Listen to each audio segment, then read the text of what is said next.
Hello students, ये आपका mission NEET 2021 में पार्ट 7 है, यानी वीडियो नंबर 7 ये बनाया जा रहा है। इसके पहले 6 वीडियो कंप्लीट हो चुके हैं। अब इसमें आगे जो क्वेश्चन नंबर है वो लाइट ऑफ फ्रीक्वेंसी, हमारे समझ से 34 या 35 क्वेश्चन नंबर होगा। Light of frequency 1.5 times the threshold frequency is incident on A photosensitive material.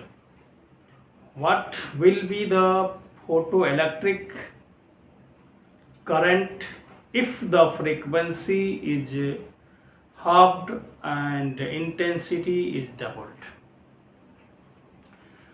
सबसे पहले हम लोग फोटो इलेक्ट्रिक इफेक्ट को थोड़ा सा समझेंगे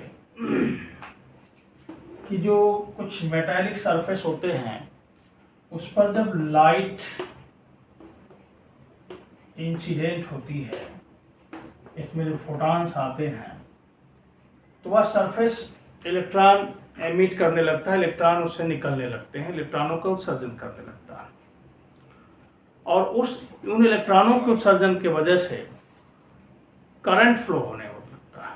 तो उसको हम फोटो इलेक्ट्रिक करंट कहते हैं और जो इवेंट है, ये जो घटना है, उसको फोटो इलेक्ट्रिक इफेक्ट कहते हैं। इसका नाम 1888 में हालवाइस ने नाम रखा था फोटो इलेक्ट्रिक इफेक्ट, और इसका एक्सप्लेनेशन वेव थियरी के द्वारा नहीं हो पाया। तो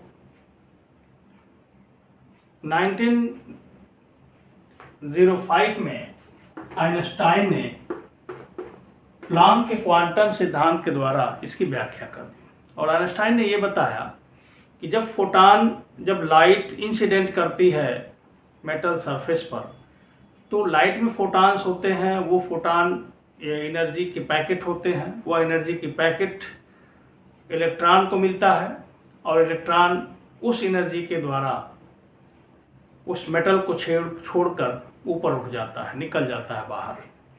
इसी घटना को हम फोटो इलेक्ट्रिक इफेक्ट कहते हैं। थोड़ा समझने की कोशिश आप करें कि जो मेटल्स हैं इसमें बहुत सारे फ्री इलेक्ट्रॉन होते हैं, लेकिन वो फ्री इलेक्ट्रॉन उस मेटल सब्सटेंस के अंदर ही मूव करते रहते हैं, चलते रहते हैं और एट रैंडम मोशन में होते हैं।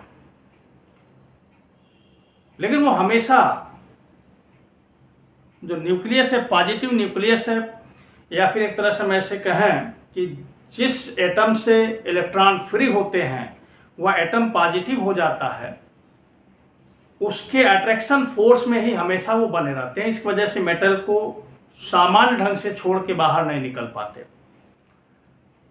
अब उन्हें बाहर निकलने के लिए अलग से एनर्जी चाहिए। एक तरह से देखा जाए कि मान लो कोई आदमी है जो किसी से कर्ज ले लिया, और उस आदमी ने क्या कहा, मान लिया कि उसने 100 रुपये कर्ज ले लिया, लोन ले लिया। तो उसने कहा कि ऐसा है कि ये रीजन मैं बनाता हूँ और जब तक मेरा पैसा 100 रुपये नहीं लौटाते हो तब तक तुमको इस रीजन से बाहर नहीं जाना है। यानी अब वो आदमी इस रीजन के अंदर ही रहेगा, उसके बाहर नहीं जाएगा। वजह क्या बनेगा, वो 100 रुपये जो उसने दूसरे से लिया है। अब क्या हुआ कि वो बाहर जा सकता है अगर वो 100 रुपये लौटाता है। तो अब इसे अगर बाहर से किसी ने, ध्यान से समझिएगा इस बात को, बाहर से किसी ने 50 रुपये दे दिए, तो क्या ये इस रीजन से बाहर निकल पाएगा? नहीं निकल पाएगा, क्योंकि उसके ऊपर कर्ज कितना है, 100 रुपये कर्ज है। लेकिन अब ऐसा हो किसी ने 99 रुपये दे दिया, तब भी वो नहीं निकल पाएगा। रीजन क्या है कि उसके पास 100 रुपये कर्ज, यहाँ तक कि 99.9 रुपये भी दे दिया जाए तब भी वो बाहर नहीं जा पाएगा। अब इसमें क्या क्लियर होता है कि कम से कम बाहर से कितनी एनर्जी की जरूरत होगी, कम से कम बाहर से 100 रुपए की जरूरत होगी, तब वो फ्री हो पाएगा। लेकिन एक चीज ध्यान रखना है कि अगर 100 ही रुपए मिल जाए ठीक है, 100 ही रुपये मिल जाए तो वो क्या करेगा, 100 रुपये उसके पास माइनस था तो प्लस 100 आया, माइनस 100, प्लस माइनस मिलके 0 हो गया। अब लेकिन ये है कि अब उसके पास कर्ज नहीं है, अब इस रीजन से बाहर जा सकता है, लेकिन अब इससे दूर नहीं जा सकता। क्यों? क्योंकि अब उसके पास फिर से या क्या है, पैसे नहीं है, या फिर कहिए कि आप एनर्जी नहीं है। अब क्या होगा, अब अगर किसी ने 105 रुपये दिया तब क्या हुआ, उसने 100 रुपया लौटाया, 100 रुपये लौटा दिया, अब 5 रुपये उसके पास प्लस हुए और उसी से वो आगे जाएगा। आइंस्टाइन ने कुछ ऐसा ही बताया कि जितने भी मेटल्स हैं उनमें जो इलेक्ट्रॉन्स हैं, उन इलेक्ट्रॉनों पर अट्रैक्शन फोर्स की वजह से उनकी एनर्जी होती है नेगेटिव। अब उस वजह से वो बाहर उस मेटल को छोड़ के नहीं निकलते। बाहर निकलने के लिए उनको बाहर से एनर्जी चाहिए। तो जब ये फोटॉन आता है, तो एक फोटॉन आया और उसने एक इलेक्ट्रॉन को अपनी एनर्जी दे दिया। क्योंकि फोटॉन एनर्जी देना क्या है, फोटॉन एनर्जी ही है, एनर्जी का पैकेट है, वह इस इलेक्ट्रॉन को मिल गया। अब यहाँ पे एक खास बात है कि अगर इस इलेक्ट्रॉन का जो एनर्जी का पैकेट है, इनको जो मिला, अगर इनके कर्ज से बड़ा है तो ये बाहर निकल पाएंगे, अगर नहीं बड़ा है तो बाहर नहीं निकल पाएंगे। ये जो कर्ज है इसको हम कहते हैं वर्क फंक्शन, यानी इलेक्ट्रॉन को मेटल से बाहर निकलने के लिए कम से कम जितनी एनर्जी की जरूरत होती है उसी को हम क्या कहते हैं, वर्क फंक्शन। मतलब क्या हुआ, ये जो एच न्यू एनर्जी आई एक इलेक्ट्रॉन की अगर हम बात करते हैं तो H new is always greater than W. H new का मान हमेशा डब्ल्यू से बड़ा होना चाहिए। क्लियर हो गया। अब देखो, जो लाइट की एनर्जी है, वह फोटॉन की जो एनर्जी है वह फ्रीक्वेंसी पर डिपेंड करती है। जितनी बड़ी फ्रीक्वेंसी होगी उतनी ही अधिक एनर्जी होगी। तो जिस फ्रीक्वेंसी पर मेटल से इलेक्ट्रॉन निकलना शुरू हो जाते हैं उनको कहते हैं थ्रेशोल्ड फ्रीक्वेंसी, और उसको हम न्यू नॉट से लिखते हैं। और यह जो W एनर्जी होता है, W एनर्जी यानी जो वर्क फंक्शन होता है उसी के बराबर इसलिए हो जाते हैं कि निकलने के लिए W ऊर्जा चाहिए और निकलने के लिए कम से कम फ्रीक्वेंसी न्यू नॉट या न्यू जीरो होना चाहिए। तो ये न्यू जीरो के करस्पॉन्डेंस जो एनर्जी होगी वह W के इक्वल हो जाएगी। तो ऐसे केस में अगर हम W की वैल्यू यहाँ पर लिख देते हैं तो एच न्यू नॉट होगा, W से एच कैंसिल हो जाएगा, new is greater than new not. ये हमेशा ध्यान में रखना है। मतलब साफ हो गया कि जो लाइट आ रही है उसकी फ्रीक्वेंसी जो आपका मेटल है उसके थ्रेशोल्ड फ्रीक्वेंसी से बड़ी होनी चाहिए, तभी इलेक्ट्रॉन का एमिशन होगा। या तो इक्वल होना चाहिए या तो बड़ा होना चाहिए। छोटा अगर हो गया तो कभी भी इलेक्ट्रॉन उत्सर्जित नहीं होंगे। ये क्वेश्चन इसी पे बेस्ड है, तो पूरा हमने इसलिए बता दिया कि इस पे सवाल अगली परीक्षा में भी आने वाले हैं। इसको आप समझ गए तो अगली परीक्षा में जो सवाल आएगा उसे आप कर लेंगे। और मुझे उम्मीद है कि जो हमने बताया 100% समझ में आया होगा। तो अब आइंस्टाइन ने कहा था, आइंस्टाइन का इक्वेशन भी मैं बता देता हूँ। आइंस्टाइन ने ये कहा था कि एच न्यू ऊर्जा आ गई फोटॉन की, तो इलेक्ट्रॉन को मिल गई पूरी की पूरी ऊर्जा एनर्जी। तो बहुत जाहिर सी बात है, मैंने जो बताया ना कि अगर आप किसी के पास 100 रुपये कर्ज हैं और उसके पास 150 रुपीज आ गए बाहर से, तो सबसे पहले वो क्या करेगा, 100 माइनस करेगा कि नहीं करेगा, 100 उसको दे देगा, जो बचेगा उससे क्या करेगा भाई, उसी से वो मूव करेगा। तो मतलब क्या हुआ कि अगर मूव करने वाली एनर्जी के विषय में जानकारी हमें चाहिए तो हम क्या करेंगे, जितना कर्ज है, जो एनर्जी मिली है उसमें से ये जो कर्ज है इसको हम सब्ट्रैक्ट करेंगे, और ये जो मिली इससे हम मूव करने वाले हैं तो यह काइनेटिक एनर्जी एक तरह से हो गई। ऐसे इलेक्ट्रॉन के विषय में भी बात हो गई। इलेक्ट्रॉन की काइनेटिक एनर्जी अगर हमें निकालनी है, K of electron is equal to कितनी मिली, एच न्यू मिली, ठीक है भाई, और कितना कर्ज था उस पर, डब्ल्यू कर्ज था, तो K is equal to H nu minus W. अभी समझ गया कि नहीं समझ गए। अब देखो आगे थोड़ा सा बढ़ाते हैं। हमने देखा H nu minus W is equal to H nu not बनाया गया। एच इसमें से कॉमन भी ले सकते हो, न्यू माइनस न्यू नॉट हो जाएगा। ये हो गई काइनेटिक एनर्जी ऑफ इलेक्ट्रॉन। ठीक है, यही है आइंस्टाइन का फोटो इलेक्ट्रिक एमिशन वाला इक्वेशन। ठीक है, अच्छा इसमें एक चीज़ और जान लीजिए कि लेनार्ड और मिलिकन ने बहुत सारा एक्सपेरिमेंट किया फोटो इलेक्ट्रिक इफेक्ट पर, और उससे जो रिजल्ट्स निकले उन रिजल्ट को ही हम कहते हैं rules of photo electric effect, प्रकाश वैद्युत प्रभाव के नियम। बोर्ड परीक्षा में बहुत पूछा जाता है, इस पर सवाल भी कंपटीशन में बनते हैं। लेकिन एक खास बात है कि आइंस्टाइन का ये छोटा सा इक्वेशन जो लेनार्ड और मिलिकन ने बहुत सारे कंक्लूजन निकाला था एक्सपेरिमेंट के द्वारा, वो सारा इसके द्वारा एक्सप्लेन कर दिए गए।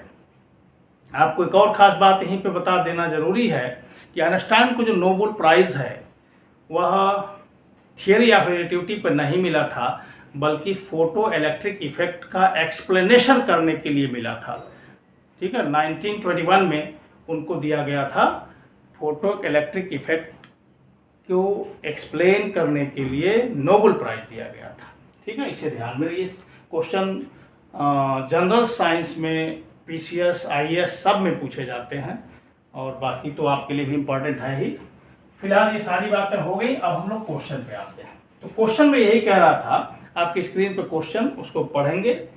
लाइट ऑफ फ्रीक्वेंसी 1, देखो फ्रीक्वेंसी न्यू है, उस न्यू को 1.5 टाइम थ्रेशोल्ड फ्रीक्वेंसी की, देखो जो फ्रीक्वेंसी है वह 3/2 गुना है थ्रेशोल्ड फ्रीक्वेंसी की। ये है थ्रेशोल्ड फ्रीक्वेंसी की 3/2 गुना। अब क्या कहता है कि what will be the photo electric current if the frequency is halved. Frequency को आधा कर दें पहले से और इंटेंसिटी को डबल कर दें। पहली बात तो ये जान लो कि क्लियर हो गया कि जो इलेक्ट्रॉन का मैक्सिमम एनर्जी है, काइनेटिक एनर्जी है, वह फ्रीक्वेंसी पे डिपेंड करेगी, लाइट की फ्रीक्वेंसी पे डिपेंड करती है, कभी इंटेंसिटी पे डिपेंड नहीं करती। तो इंटेंसिटी की तो बात छोड़ दो। अब नंबर आता है ये फ्रीक्वेंसी। तो फ्रीक्वेंसी अब क्या कर दिया गया? अभी तो इलेक्ट्रॉन का एमिशन हो रहा था, लेकिन अब क्या कर दिया गया? अब क्या किया? अब जो किया नया फ्रीक्वेंसी क्या किया? पहले वाले फ्रीक्वेंसी का आधा कर दिया। ठीक है, जब आधा कर दिया तो आप देखेंगे कि यहां पे वैल्यू हम रखेंगे तो 1/2 टाइम ऑफ 3/2 न्यू नॉट, यानी अब आ गया 3/4 न्यू नॉट। हमारे पास जो लाइट की फ्रीक्वेंसी है वो 3/2 न्यू नॉट है, लेकिन अब हमारे पास जो फ्रीक्वेंसी लाइट की आ रही है वो 3/4 न्यू नॉट है। तो यहां पे आप देखेंगे V की जो वैल्यू है, ये देखो V डैश की जो वैल्यू है वह पहले से क्या हो गई? न्यू नॉट से कम हो गई। क्लियर हो गया ना भाई? ये is less than new not.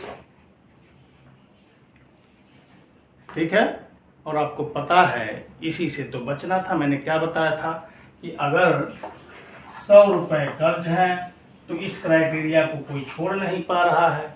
उसके पास बाहर से 90 रुपए आ गए, 90 रुपए आ गए, तो भी वो नहीं छोड़ पाएगा।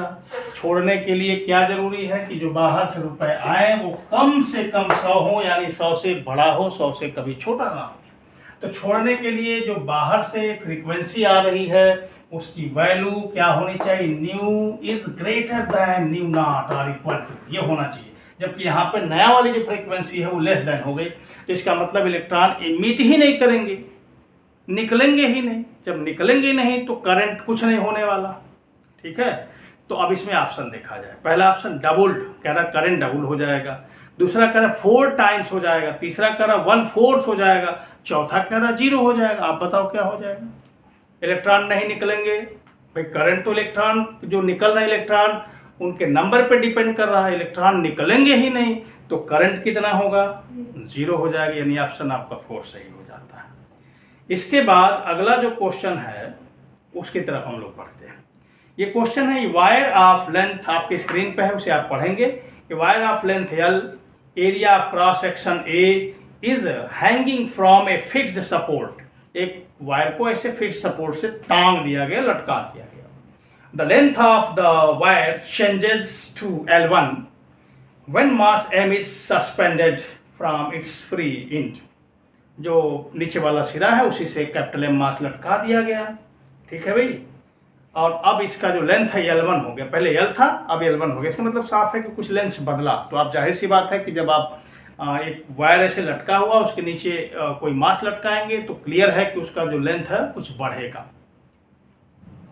The expansion of Young's modulus is, Young's modulus बताना है आपको, बहुत सिंपल सा मामला है ये। सीधे सीधे मैंने बार बार आपसे कहा है कि सीधे सीधे फार्मूले पर डिपेंड क्वेश्चन ही आपको मिलने वाला है, इसके अलावा दूसरा कोई क्वेश्चन नहीं मिलने वाला। फार्मूला में लिखता हूं y is equal to mgl upon pi R square L लिखो या फिर a स्मॉल एल लिखो। तो एक्चुअली क्या हुआ कि पहले ये वायर मान लो ऐसे था, इसकी लंबाई है,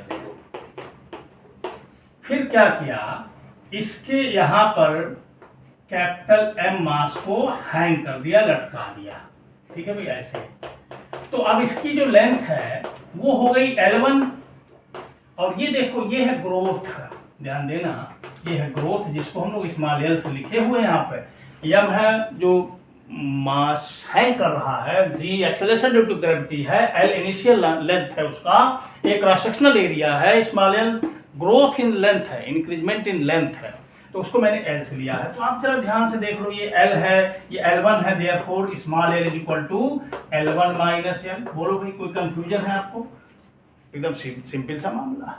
बाकी सब तो आपके पास है M G capital L upon A, और उसके बाद क्या लिखोगे L1 माइनस L। अच्छा, इसके बाद भी कुछ लिखना था, इसके बाद कुछ नहीं लिखना था भाई। अब देखो ये क्वेश्चन आपको डॉक्टर बना सकता है, जरा सोचो, जबकि इसमें कुछ है नहीं, ठीक है, इसमें बहुत ज़्यादा पढ़ने की ज़रूरत नहीं है। हाँ ये है कि पॉइंट टू पॉइंट पढ़ने की ज़रूरत है, जो रिक्वायरमेंट हमारा है उसे कंप्लीट करना है, सिलेबस नहीं छोड़ना है, हर चीज़ समझ के चलना है, रटने की कोशिश नहीं करनी है, तो कोई भी क्वेश्चन आप कर लेंगे, कोई दिक्कत नहीं आएगी। तो इसमें ऑप्शन जो दिया आप स्क्रीन पे देखें क्वेश्चन को, और ऑप्शन जो दिया है पहला है mgl1 अपॉन al, दूसरा दिया mgl1 minus l upon al, तीसरा है mgl अपॉन al1, चौथा है mgl upon al1 minus l। कौन सा सही हुआ बोलो भाई? ऑप्शन नंबर 4 आपका सही हो जाता है, ठीक है भाई। इसके बाद आप देखेंगे अगला जो क्वेश्चन है, A series LCR circuit is connected to an AC voltage source। Screen पर क्वेश्चन आप देखेंगे, when L is removed from the circuit, the phase difference between current and voltage is pi/3. If instead C is removed from the circuit, the phase difference is again pi/3 between current and voltage, the power factor of the circuit is। देखो ध्यान से, पहली बात हम लोग समझे LCR circuit के विषय में जानकारी हम लोग प्राप्त करते हैं। एक LCR सर्किट है सीरीज में, तो सीरीज में कैसे बनेगा देखो जरा ध्यान से। यहाँ पे हमने एक इंडक्टर जोड़ा, इंडक्टर का देखो जरा सा, ये आपका सिंबल ऐसे होता है इंडक्टर, इसको हम, इसका इंडक्टेंस L है तो हम ऐसे L दिखा देंगे।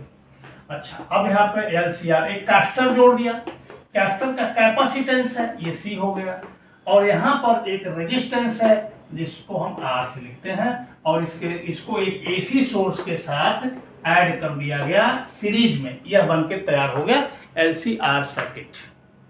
अब कह रहा था, अब ये जानना खास बात, जरा फेजर डायग्राम के विषय में जाना जाए भाई।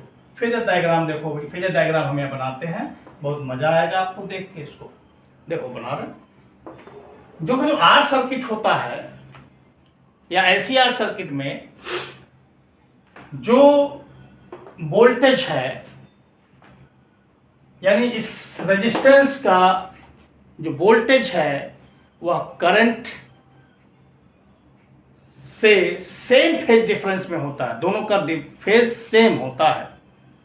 मतलब ये हुआ कि अगर हम इस डायरेक्शन में वोल्टेज ले लें VR, तो इसी डायरेक्शन में होगा करंट। ये वोल्टेज किसका है? ये रेजिस्टेंस का वोल्टेज है। लेकिन जब एल सर्किट की बात हम करते हैं, इसमें जब देखेंगे तो वोल्टेज ऑफ इंडक्टर ये क्या होता है? ये लीड करता है, ये लीडिंग होता है किससे? करंट से, π/2। तो ये देखो इस डायरेक्शन में हो जाता है VL। और जो कैपेसिटर है इसका जो वोल्टेज होता है वह रिवर्स डायरेक्शन में लीड करता है, यानी ये हो जाता है इस डायरेक्शन में VC। ठीक है, इस तरह से अगर आप देखा, अच्छा फेजर डायग्राम के विषय में जान लो। फेजर डायग्राम एक ऐसा डायग्राम है जो कुछ स्केलर को वेक्टर जैसा शो करता है, डायरेक्शन के साथ शो करता है। तो वोल्टेज आपको पता है अच्छी तरह से कि ये स्केलर होता है, तो यहाँ पे सब डायरेक्शन दिखाया जा रहा है, इसलिए इसको फेजर डायग्राम हम कहते हैं। अब देखो ये कह क्या रहा है, बड़ा ध्यान से सुनना कि जब इसमें पहले क्या है लिखा है कि when L is removed from the circuit, L को सर्किट से हटा दिया। L को सर्किट से जब हटा दिया तो CR सर्किट बन गया। CR सर्किट यही न बना तो ये देखो π/3 का बन जाता है फेज डिफरेंस। क्या बन जाता है? π/3 का फेज डिफरेंस बन जाता है। रिजल्टेंट जो वोल्टेज है यहाँ पे आ जाता है। और इसके बाद ये कह रहा था कि अगर उसके बजाय हम इसको हटाते हैं तो फिर से उतने ही फेज डायग्राम आपका बन जाता है। इसका मतलब पहले केस में अगर हम फेज डायग्राम को देखें, ये जरा ध्यान से देखना, तो tan of π/3 is equal to, अगर हम लिखें यहाँ पर तो ये आपका होगा परपेंडिकुलर अपॉन बेस। परपेंडिकुलर क्या है? VC है, और VC अपॉन क्या है? ये VR है। ध्यान देना, VC is equal to IXC। देखो जिस तरह से इसका रेजिस्टेंस होता है उसी तरह से इस C का भी रेजिस्टेंस होता है, और उस रेजिस्टेंस को हम XC से लिखते हैं। ऐसे ही L का भी रेजिस्टेंस होता है, उसको हम XL से लिखते हैं, तो IXC अपॉन IR। तो यहां से आपको मिला XC upon R, question number first. इसी तरह से जब हम ये C को हटा देते हैं तो बचता है फिर से tan phi का फेज डिफरेंस आ जाता है, और उस समय क्या होता है? VL अपॉन VR होता है, क्योंकि अब देखो ये हमें चाहिए, ये tan π/3 equal to this is VL इस डायरेक्शन में, और अपॉन इस डायरेक्शन में क्या है? VR है। और अब देखो IXL ये हो जाएगा, और ये I इंटू R हो जाएगा, I से I कैंसिल हो जाएगा, ये XL अपॉन R बच जाएगा।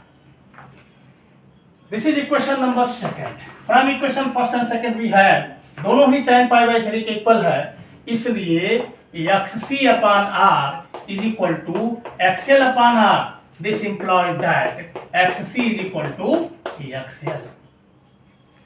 किसी भी सर्किट में अगर XC is equal to XL हो जाता है तो वह सर्किट में क्या होने लगता है? रेजोनेंस होने लगता है, और उस समय करंट मैक्सिमम हो जाता है, और जो उसका रेजिस्टेंस है वो मिनिमम हो जाता है।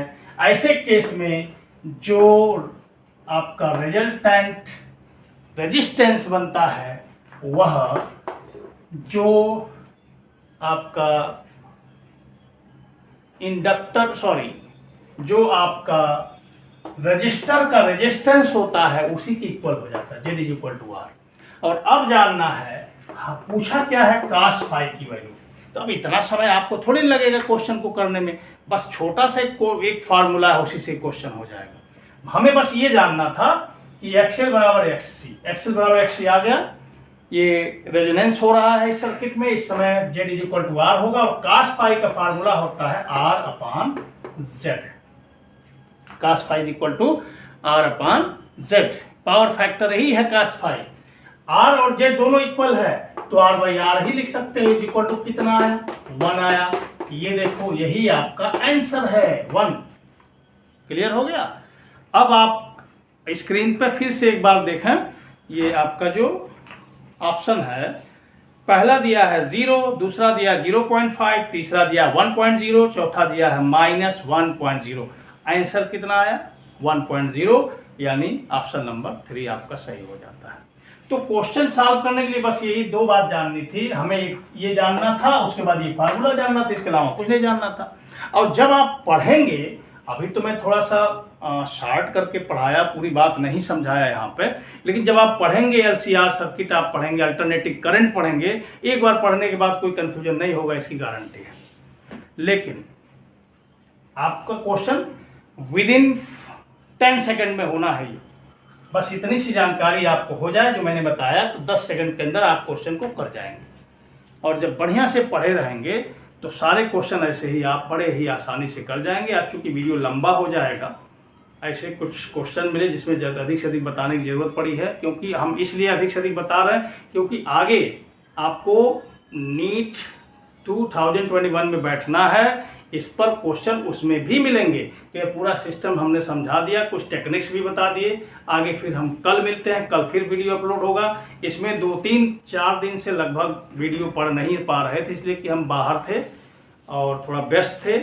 अब रेगुलर कल से फिर वीडियो पढ़ेंगे और आप इसे देखते रहें। चैनल को सब्सक्राइब कर लें कि जब भी नया वीडियो पड़ता है तो उसे आप आसानी से जान सकें, देख सकें, और अपना सजेशन भी देते रहिए। किसी भी तरह की कोई समस्या हो, कोई बात हो और कोई मॉडिफिकेशन आप चाहते हैं तो सारे सुझाव आपके सुझाव का स्वागत है और उसमें कोशिश किया जाएगा, चेंजिंग की जाएगी जैसा आप चाहेंगे। दूसरी बात, बार बात आ रही है कि हमने जेई का क्यों नहीं बनाया, तो उम्मीद है कि कल जेई का पहला वीडियो कल शाम को बनेगा और वो कल से परसों तक अपलोड होगा। जेई में हमें अधिक से अधिक क्वेश्चन टेकअप करना होगा, क्योंकि क्वेश्चन अगर हम पर ईयर के हिसाब से देखें तो नीट में क्वेश्चन बहुत कम है 1 साल का, क्योंकि अधिक से अधिक अब 2 फेज में परीक्षा हुई है या तो एक ही फेज में एग्जामिनेशन हुआ है।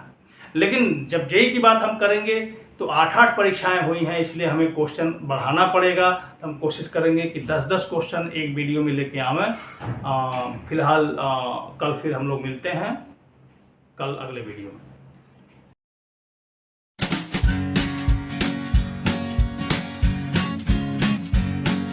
The Pope takes a poop and